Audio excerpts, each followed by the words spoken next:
Wife of Abhinandan part 11. Aditya తన room లో కూర్చొని మార్నింగ్ జరిగిన దాని గురించి ఆలోచిస్తూ ఉన్నాడు. ఆ అమ్మాయి మైత్రి సంథింగ్ డిఫరెంట్.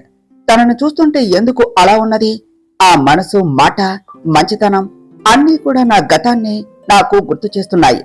ఎందుకు ఇలా? నాకు నచ్చలేదు. తనని మర్చిపోదాం అంటే ఈ అమ్మాయి వల్ల పదే పదే గుర్తుకు వస్తున్నది. లేదు, తను నాకు గుర్తుకు రాకూడదు. నేను నా గతాన్ని మర్చిపోవాలి, పూర్తిగా మర్చిపోవాలి. ముందు ఆ అమ్మాయి నుంచి దూరంగా ఉంటే కాని నాకు ప్రశాంతంగా ఉండదు. కానీ మైత్రి మనసు మాత్రం చాలా మంచిది. పొద్దున్న కూడా నా మీద కత్తితో వస్తే వెనక ముందు చూడకుండా ఆ కత్తికి ఎదురు వెళ్ళింది. మనసు మంచిదే కాని కొంచెం తింగరది. ఛ, ఆ అమ్మాయి గురించి ఎందుకు ఇలా ఆలోచిస్తున్నాను? తన గురించి ఎంత తక్కువ ఆలోచిస్తే అంత మంచిది. తన మనసులో ఏదో బాధ ఉన్నది, అది తన కళ్ళల్లో తెలుస్తుంది అని అనుకున్నాడు. ఓ, ఏంటి ది గ్రేట్ అభినందన్ దేని గురించో దీర్ఘంగా ఆలోచిస్తున్నారు అని ప్రశ్నించింది అతని అంతరాత్మ. హే, ఎవరు నువ్వు అని అడిగాడు అభి. నువ్వే నేను అని చెప్పింది అంతరాత్మ. ఏమిటి అన్నాడు అభి. నేను నీ అంతరాత్మను కాబట్టి. అయినా ఏమిటి మ్యాటరు, అలా ఆలోచిస్తున్నావు అని అడిగింది అంతరాత్మ. నా గురించి నీకెందుకు? ఫస్ట్ నువ్వు ఎందుకు వచ్చావు అన్నాడు అభి. ఈ డౌట్స్ క్లియర్ చేయడానికి బ్రదర్ అని చెప్పింది అంతరాత్మ. నాకు ఏమి డౌట్స్ లేవు, ఇక నువ్వు వెళ్ళు అన్నాడు అభి.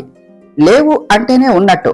అయినా ఏమిటి, అమ్మాయిలు అంటే నచ్చదు అంటావు, నమ్మకం లేదంటావు, మరి అమ్మాయిల గురించి ఆలోచిస్తున్నావు అని అడిగింది అంతరాత్మ.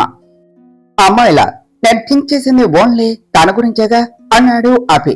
అంటే నువ్వు ఆలోచించావు అనేగా, ఏమిటి సంగతి అని అడిగింది అంతరాత్మ.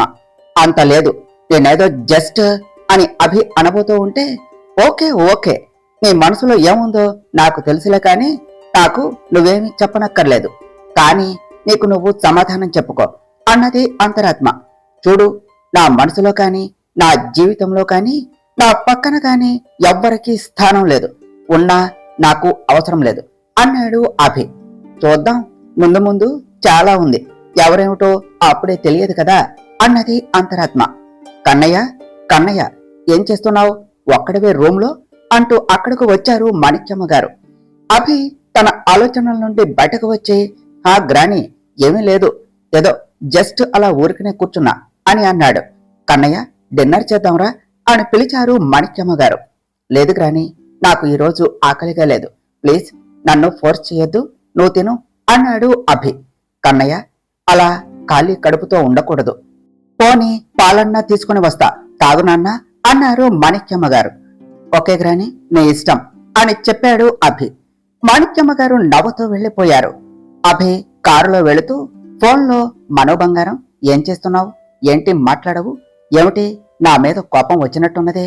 సారీ బంగారం, చాలా urgent meeting, so compulsory attend అవ్వాలి, ఇంకో 3 days లో నీ ముందు ఉంటా. ఐ లవ్ యూరా, ప్లీజ్ ఒక్కసారి మాట్లాడు, నీ వాయిస్ వినకపోతే ఈ రోజంతా చాలా డల్ గా ఉంది, ప్లీజ్ రా అని మాట్లాడుతూ ఉంటే సడన్ గా ఆ కారు ఎదురుగా ఏదో ట్రక్ వస్తున్నది. కారు కంట్రోల్ చేద్దాము అంటే బ్రేక్స్ పట్టం లేదు, స్పీడు కంట్రోల్ అవటం లేదు. అభి టెన్షన్ గా కారు పక్కకు తిప్పాడు. అభి అంటూ మను టెన్షన్ గా కళ్ళు తెరిచింది. గుండె మీద చెయ్యి వేసుకుని అంతే ఏడుస్తూ ఆలోచిస్తూ ఉన్నది. మను అరుపు విని కంగారుగా, మను మను ఏమైంది, ఎందుకలా ఉన్నావు అని అడిగింది సత్య. మను మాట్లాడలేక అంతే ఏడుస్తూ ఉన్నది. మను చూడు, కొంచెం రిలాక్స్ అవ్వు, ఇదిగో ఈ వాటర్ తాగు అని మనుని సముదాయించింది సత్య. మను కాసేపటికు తేరుకొని సత్యను హత్తుకుని ఏడుస్తూ, అభి అభి కారు యాక్సిడెంట్ అని ఏడుస్తూ ఉన్నది. మను పరిస్థితి అర్థం చేసుకుని మనుని ఓదారుస్తూ, చూడు మను, కామ్ డౌన్, అభికి ఏమీ కాలేదు, హీఈస్ ఫైన్, నీకు ఏదో కల వచ్చింది అంతే, భయపడకు అన్నది సత్య.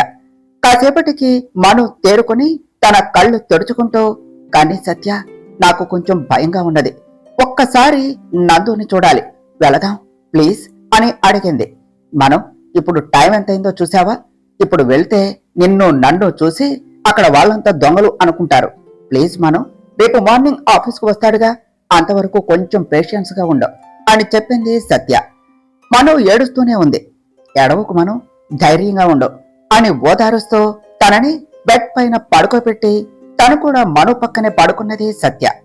సూర్య భగవానుడి లేలేత కిరణాలు తాకుతూ ఉన్న వేళ అభి నిద్రలేచి గుండెలపై చేయి వేసుకుని ఈరోజు ఏదో అలజడిగా ఉంది అని అనుకుంటూ జాగింగ్ కు వెళ్లి వచ్చి ఆఫీస్ కి రెడీ అయ్యి కిందకు వెళ్ళాడు.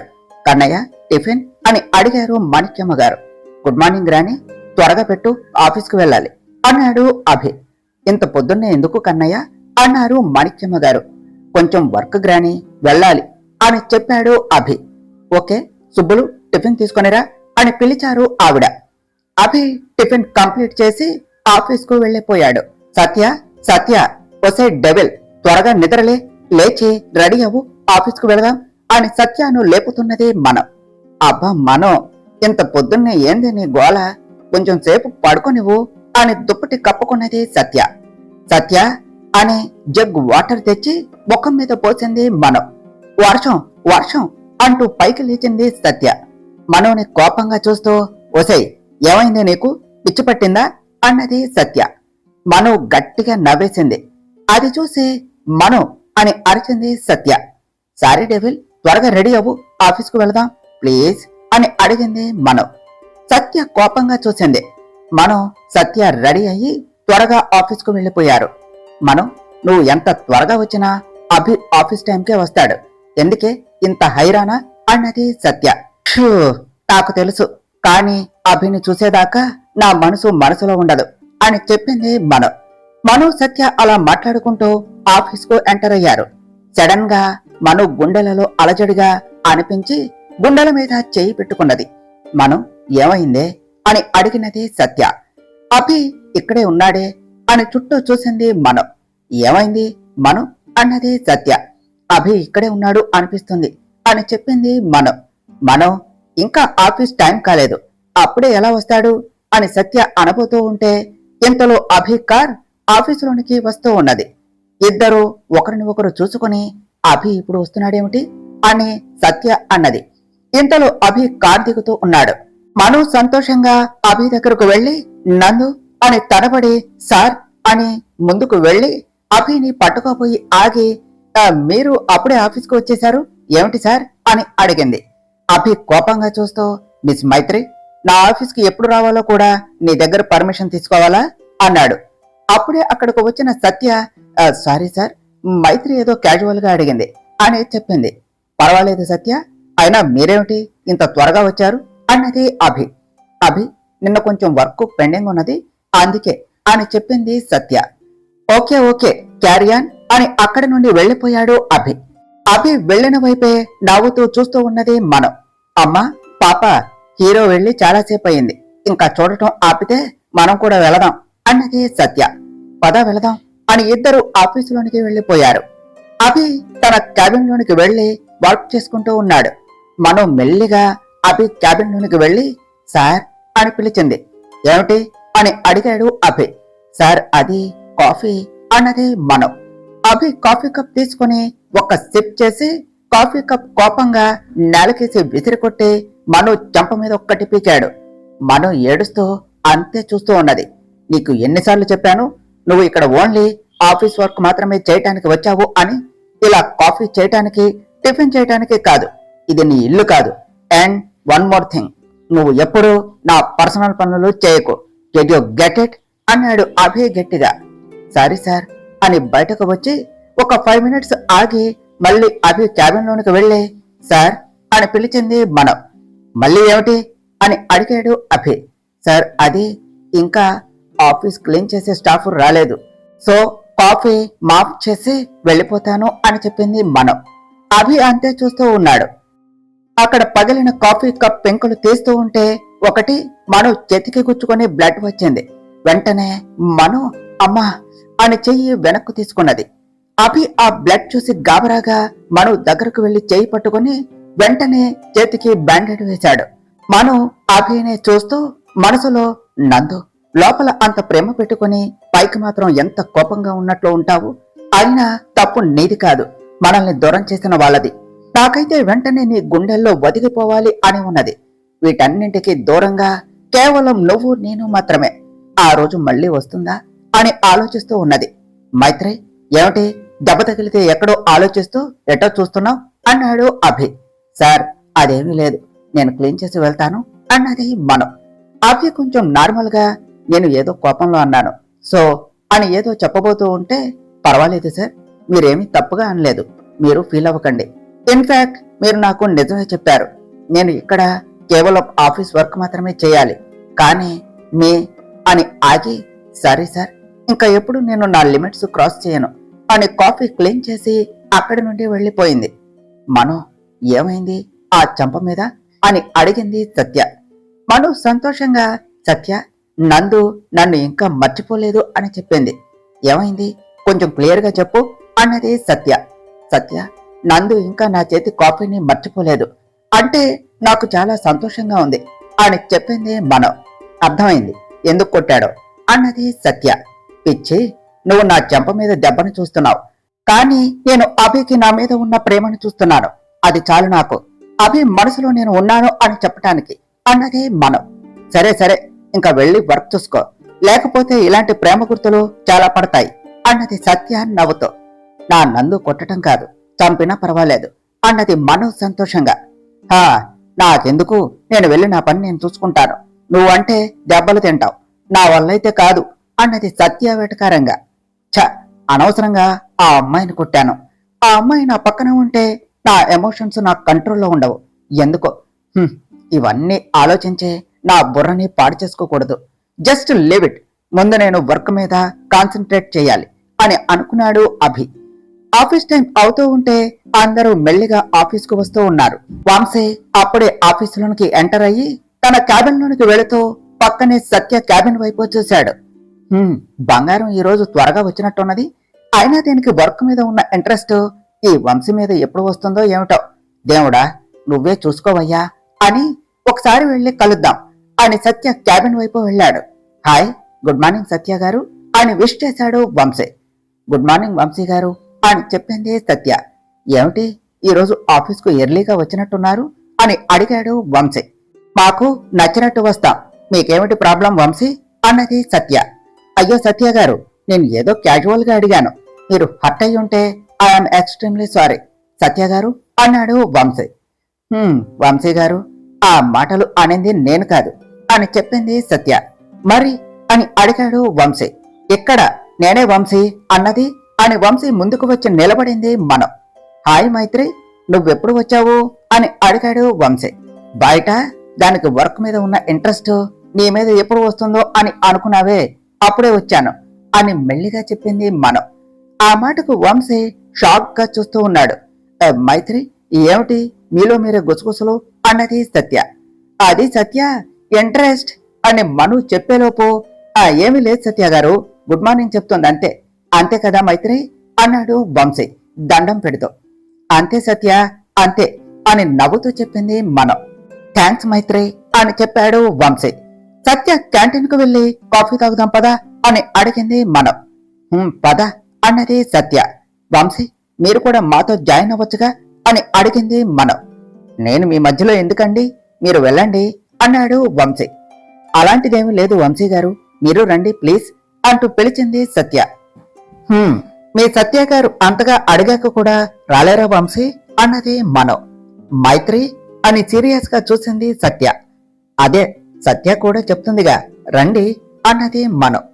ఓకే ఓకే అని వాళ్లతో కలిసి కాఫీ తాగడానికి ఒప్పుకున్నాడు వంశీ. త్వరగా మళ్ళీ సార్ దగ్గరకు వెళ్ళాలి అన్నది మనో. ఏమిటి అప్పుడే సారు వచ్చారా అని అడిగాడు వంశీ. సారు ఈ రోజు మార్నింగ్ వచ్చారు అని చెప్పింది మనో. అయితే త్వరగా రండి, మళ్ళీ లేట్ అయితే సారు ఒప్పుకోరు అన్నాడు వంశీ. వంశీ, సత్య, మైత్రి ముగ్గురు కలిసి కాఫీ తాగటానికి క్యాంటీన్ కు వెళ్లారు. మరో ప్రక్క వైజాగ్. జానకి దిగులుగా అక్కడ సోఫాలో కూర్చొని ఉన్నది. అప్పుడే ఇంటిలోనికి ఎంటర్ అయిన చంద్రశేఖర్ గారు జానకి గారిని చూసి వెళ్లి తన పక్కన సోఫాలో కూర్చున్నారు. ఏమిటి జానకి, ఏమైంది అలా ఉన్నావు అని అడిగారు ఆయన.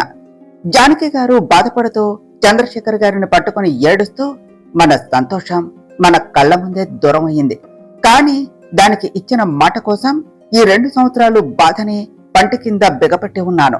నా బంగారు తల్లి నన్ను వదిలి వెళ్లిపోయినా ఒక బండరాయిలాగా ఉన్నాను. నా తల్లి లేకపోయినా తన రూపాన్ని చూసుకుంటూ ఉన్నాను. కానీ ఇప్పుడు ఆ అమ్మాయి ఎక్కడ ఉన్నదో ఏవో తెలియదు. తన ప్రాణం ప్రమాదంలో ఉన్నది. ఎవరైనా తనని చూస్తే ఇక తను కూడా మనకు ఉండదు. మన కూతురు చివరి కోరిక ఆ అమ్మాయిని కాపాడమని. ప్లీజ్ శేఖర్, తనని కాపాడు. ముందు ఎక్కడ ఉందే తెలుసుకో ప్లీజ్ అని అడిగారు ఆవిడ. ఊరుకో జానకి, ఊరుకో. నేను చాలా ట్రై చేస్తున్నాను. తన గురించి అస్సలు ఏమీ తెలియటం లేదు. తను ఎవరో, ఎక్కడ ఉంటుందో చిన్న క్లూ కూడా లేదు. కానీ నేను నీకు మాట ఇస్తున్న జానకి, మన కూతురు కాపాడిన తన ప్రాణాన్ని నా ప్రాణం అడ్డుపెట్టి కాపాడుతాను. నువ్వేమీ భయపడకు, సరేనా అన్నారు చంద్రశేఖర్ గారు. అంకుల్, అంకుల్, మీకు గుడ్ న్యూస్. తన గురించి క్లూ దొరికింది అంటూ అక్కడకు వచ్చాడు విశాల్. విశాల్, నువ్వు చెప్పేది నిజమా? తను తను ఇప్పుడు ఎక్కడ ఉన్నది, ఎలా ఉంది? ముందు నన్ను తన దగ్గరకు తీసుకుని వెళ్ళు అన్నారు జానకి గారు. ఆంటీ, కామ్ డౌన్, కొంచెం టెన్షన్ తగ్గించుకోండి. ఫస్ట్ ఈ వాటర్ తాగండి అని వాటర్ బాటిల్ ఇచ్చాడు విశాల్. విశాల్, ఇప్పుడు చెప్పు అన్నారు చంద్రశేఖర్ గారు. అంకుల్, తను మన హాస్పిటల్ నుంచి హైదరాబాద్ వెళ్ళింది. ఇదిగో చూడండి ఈ సీసీటీవీ ఫుటేజ్ అని ఫుటేజ్ చూపించాడు విశాల్. అందులో మను హాస్పిటల్ నుంచి బయటకు వచ్చి హైదరాబాద్ బస్సు ఎక్కటం, తన వెనుక రౌడీలు బస్సును చూసి ఆ బస్సు వెంట వెళ్లటం ఉన్నది. జానకి షాక్ గా చూస్తూ ఉన్నారు. విశాల్, వాళ్ళు ఆ అమ్మాయిని చూసేశారు. ఏదైతే జరగకూడదు అనుకున్నానో అదే జరిగింది. ఇప్పుడు తన ప్రాణం ప్రమాదంలో ఉన్నది అన్నారు చంద్రశేఖర్ గారు. ఏవండి, తనని కాపాడండి ప్లీజ్ అని అడిగారు జానకి గారు. విశాల్, మనం ఇప్పుడు ఏం చేద్దాం అన్నారు చంద్రశేఖర్ గారు. అంకుల్, మనం ఫస్ట్ హైదరాబాద్ వెళ్ళాలి. తను ఎక్కడ ఉన్నదో వెతికి పట్టుకోవాలి అని చెప్పాడు విశాల్. ఆ లోపల ఆ రౌడీలు పట్టుకుంటే ఎలా అండి అన్నారు జానకి గారు. ఆంటీ, మీరేమీ టెన్షన్ పడకండి. ఆ అమ్మాయి ఇంకా వాళ్లకు దొరకలేదు. కానీ వాళ్ళు కూడా హైదరాబాదులోనే ఉన్నారు. మనం కూడా వెళ్ళి ఆ అమ్మాయిని కాపాడాలి అన్నాడు విశాల్. కానీ విశాల్, నువ్వెందుకు? నేను చూసుకుంటాను. అసలే ఒకసారి నా కూతుర్ని దూరం చేసుకున్నాను. మళ్ళీ ఇప్పుడు నీకు కూడా ఏమైనా అయితే అన్నారు చంద్రశేఖర్ గారు. అంకుల్ ప్లీజ్, నేను ఇంకా బ్రతికే ఉన్నా అనుకున్నారా? ఎప్పుడైతే నా సాక్షి నన్ను వదిలి వెళ్లిపోయిందో అప్పుడే నా ప్రాణం పోయింది. ఇప్పుడు కేవలం నేను ఉంది తనకు ఇచ్చిన మాట కోసం మాత్రమే. అందుకే ఒక డాక్టర్గా ఆ అమ్మాయిని కాపాడాను. తనకు ఇచ్చిన మాట కోసం మాత్రమే. ఆ అమ్మాయిని కాపాడితే నా సాక్షికి ఇచ్చిన మాట నెరవేరుతుంది. సో దానికోసం నా ప్రాణం పోయినా నాకు సంతోషమే అంకుల్ అన్నాడు విశాల్. విశాల్, ఏమిటి ఆ మాటలు అన్నారు జానకి గారు. అవునంటే సాక్షి కోసమే. తనను చంపేశారు అని తెలిసినా కూడా వాళ్ళను ఏమీ చేయకుండా న్యాయాన్ని కాపాడాలి అని ఉన్నాను. లేకపోతే నా సాక్షిని చంపిన వాళ్లను ఎప్పుడో చంపేవాడని. ఇప్పుడు ఆ న్యాయం బ్రతకాలి అంటే ఆ అమ్మాయి కావాలి. ఆ అమ్మాయి బ్రతకాలి. మీరేమీ టెన్షన్ పడకండి అంకుల్, ఆ అమ్మాయికి ఏమీ కాదు అన్నాడు విశాల్. నా కూతుర్ని పెళ్లి చేసుకుని మా ఇంటికి అల్లుడిగా రావలసింది. కానీ దాని మాట కోసం ఈ ఇంటికి కొడుకుగా ఉన్నావు. చాలు విశాల్, దాని సంగతి అంకుల్ చూసుకుంటారు. నా కూతురు ఆ అమ్మాయిని కాపాడమని మాత్రమే చెప్పలేదు. నువ్వు తనని మర్చిపోయి సంతోషంగా పెళ్లి చేసుకుని ఉండాలి అని కూడా చెప్పింది. మరి సాక్షి మాట నెరవేర్చవా అని అడిగారు జానకి గారు. ఆంటీ ప్లీజ్ అన్నాడు విశాల్. అవును విశాల్, నా మాట విను అన్నారు చంద్రశేఖర్ గారు. అంకుల్ ప్లీజ్, అవన్నీ తరువాత. నేను మీకు మాట ఇస్తున్నాను. నా సాక్షి చెప్పిన ప్రతి మాట నాకు గుర్తున్నది. నాకు కొంచెం టైం కావాలి. అవన్నీ మనం తర్వాత మాట్లాడుకుందాం అన్నాడు విశాల్. చాలు విశాల్, ఆ ఒక్క మాట చాలు అన్నారు జానకి గారు. ఇప్పుడేం చేద్దాం విశాల్ అని అడిగారు చంద్రశేఖర్ గారు. మనం రేపే హైదరాబాదు షిఫ్ట్ అవుతున్నాం. తర్వాత ఏం చేయాలో అక్కడ ఆలోచిద్దాం అని. ఆంటీ, టిఫిన్ చేశారా అని అడిగాడు విశాల్. జానకి గారు ఏమీ మాట్లాడలేదు. ఆంటీ, నా దగ్గర అబద్ధాలెందుకు, పదండి టిఫిన్ చేద్దాం, నాకు బాగా ఆకలిగా ఉంది అన్నాడు విశాల్. పదండి అని డైనింగ్ టేబుల్ దగ్గరకు కదిలారు జానకి గారు. ఆంటీ, స్పెషల్ ఏమిటి అన్నాడు విశాల్. నాకు తెలుసు విశాల్, నన్ను డైవర్ట్ చేయాలి అని చూస్తున్నావు అన్నారు జానకి గారు. ఆంటీ, అలా ఏమీ కాదు అని చెప్పాడు విశాల్. హా విశాల్, నీకిష్టమని జీడిపప్పు ఉప్మా చేశాను అన్నారు జానకి గారు. యమ్మీ యమ్మీ, పదండి అంకుల్, ఒక పట్టుబడదాం అన్నాడు విశాల్. ముగ్గురు కలిసి టిఫిన్ చేస్తూ ఉన్నారు. విశాల్, మరి అక్కడ మన హాస్పిటల్లోనే డాక్టర్గా జాయిన్ అవ్వు, సరేనా అన్నారు చంద్రశేఖర్ గారు. హా, మీ ఇష్టం అంకుల్, కానీ అక్కడ నేను కేవలం డాక్టర్గా మాత్రమే ఉంటాను. నేను ఎవరో అక్కడ వాళ్లకు తెలియకూడదు. అలా అయితేనే అని చెప్పాడు విశాల్. నాకు తెలుసుగా, నీ ఇష్టం. ఇక్కడ మాత్రం నువ్వు కేవలం ఒక డాక్టర్గానే ఉన్నది. అన్నీ ఉన్నా అన్నిటికీ దూరంగా ఉంటావు. నేను నిన్ను ఎప్పటికీ ఫోర్స్ చేయను. కానీ ఒక్కటి గుర్తుంచుకో, మాకు మిగిలిన ఒకే ఒక్క సంతోషం నువ్వే అని అన్నారు చంద్రశేఖర్ గారు. అయ్యో, ఎందుకు అంకుల్ అంత సెంటి అవుతారు? నేను చెప్పొద్దు అన్నది మీ పేరు వాడుకోవటం ఇష్టం లేక కాదు, నా పేరు వాళ్లకు తెలియటం ఇష్టం లేక. సరేనా? మీరింకేమీ ఆలోచించకండి, హ్యాపీగా ఉండండి అన్నాడు విశాల్. జానకి, రేపు మనం బయలుదేరాలి. అన్ని జాగ్రత్తగా ప్యాక్ చేసుకో అని చెప్పారు చంద్రశేఖర్ గారు. అలాగేనండి అని చెప్పారు జానకి గారు. విశాల్ మనసులో, రాక్షసి, అన్నిటికీ నీకంటే నేనే ముందు ఉంటాను అని, చివరికి చావులో కూడా నాకంటే ముందు ఉన్నావు. కనీసం నీ వెనుక కూడా రాకుండా మాట తీసుకున్నావు కదే. నీ మాట ప్రకారం ఒక్కసారి ఆ అమ్మాయిని కాపాడి తన ద్వారా అన్ని నిజాలు తెలుసుకొని ఆ తరువాత నీతో పాటే నేను. అసలు తనకేమి తెలుసు? చూడపోతే ఆ రోజు తనని తాను అద్దంలో చూసుకొని ఫేసు గుర్తుపట్టలేదు అంటే నిన్ను ఇంతకు ముందు తను చూడలేదు. మరి నువ్వు తనతో పాటే ఆ నిజం బ్రతుకుతుంది అని అన్నావు. ఏమి అర్థం కావటం లేదు సాక్షి నాకు. తనని అడిగే లోపే వెళ్లిపోయింది. ఫస్ట్ ఆ అమ్మాయిని కలిస్తే కాని ఏమన్నా తెలియదు అని అనుకున్నాడు విశాల్. విశాల్, టిఫిన్ చేయకుండా ఏం ఆలోచిస్తున్నావు అని అడిగారు జానకి గారు. హా ఆంటీ అన్నాడు విశాల్. తరువాత ఏమి జరిగిందో నెక్స్ట్ పార్ట్లో తెలుసుకుందాం ఫ్రెండ్స్. డియర్ ఫ్రెండ్స్, మీకు గనుక ఈ కథ నచ్చినట్లయితే మీ అభిప్రాయాలను కామెంట్ల రూపంలో తెలియచేయండి. ఈ వీడియోను లైక్ చేయండి, షేర్ చేయండి, మా ఛానల్ను సబ్స్క్రైబ్ చేసుకోండి ఫ్రెండ్స్. Thank you.